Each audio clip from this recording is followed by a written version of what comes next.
आफियत भी है, सुकून भी है, दहशत गर्दी नहीं है, अमन है, भाईचारा है, अखुवत है, मोहब्बत है, इसार और कुर्बानी और खलूस के जज्बात है। हज़रात मोहतरम, आज हमें डराया जाता है कि अगर तुम्हारे नबी की शरीयत का निजाम आता है तो तुम्हें कोड़े भी मारे जाएंगे, तुम्हारे हाथ भी काटे जाएंगे, फलां और फलां सजा दी जाएगी, तुम्हारे ऊपर हद मदीना की रियासत की।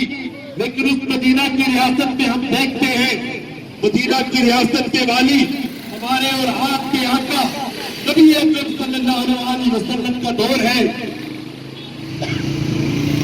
आपके सामने एक मुकदमा पेश होता है, एक केस आता है कि मदीना में एक बनु मखज़ूम कबीले की बड़े अमीर खानदान की औरत फातिमा बिन्ते मखज़ूम चोरी करती है।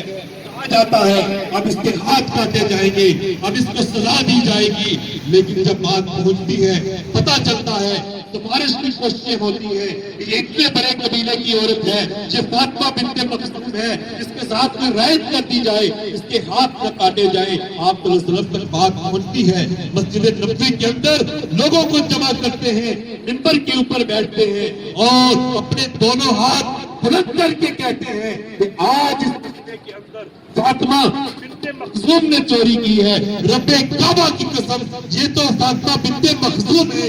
अगर मेरी बेटी फातिमा, जिसके बारे में ये बात सोची नहीं जा सकती, मेरी वो बेटी फातिमा जो मेरे जिगर का टुकड़ा है, मेरी वो बेटी फातिमा जब मदीना से वापिस आता हूँ कहीं जाकर सबसे पहले बेटी के पास जाता हूँ, मेरी वो बेटी फातिमा जो मेरे से मिलने आती है तो अपनी चादर उसके एहतराम में बिछा देता हूँ। रब्बे काबा की कसम, फातिमा बिन्ते मोहम्मद भी अगर चोरी करती है तो उसके हाथ भी काट दिए जाएंगे, जिस तरह आज फातिमा बिन्ते मखज़ूम के हाथ काटे। निजाम को आगे बढ़ाने के मिशन को जारी रखा।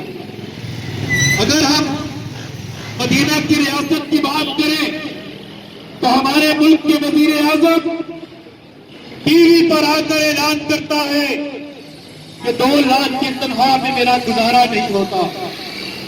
मदीना के वाली ने भी जब अपने गुजर बसर के लिए तजारत के पेशे को अपनाया हुआ था, हज़रत अबू बकर सिद्दीक रज़ी अल्लाह ताला अन्हु तो कहा गया कि आप अमूर सल्तनत को चलाएं और अपना वक्त इस कामों के अंदर सर्व करें, आप तिजारत के अंदर अपना वक्त न लगाएं।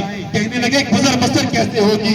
बताया गया हम आपका एजाज़िया मुकर्रर कर देते हैं। उस वक्त की शूरा बैठती है, उस वक्त की कैबिनेट बैठती है, उस वक्त की काबीना बैठती है, फैसला होता है कि वक्त के इस हुक्मरान की तनख्वाह कितनी होनी चाहिए। कहा जाता है कि अमीरुल मोमिनीन कहते हैं मेरी तनख्वाह मदीने के एक आम मजदूर के बराबर मुकर्रर की जाए। कहने लगे अमीरुल मोमिनीन इस तनख्वाह में आपका गुजारा कैसे होगा?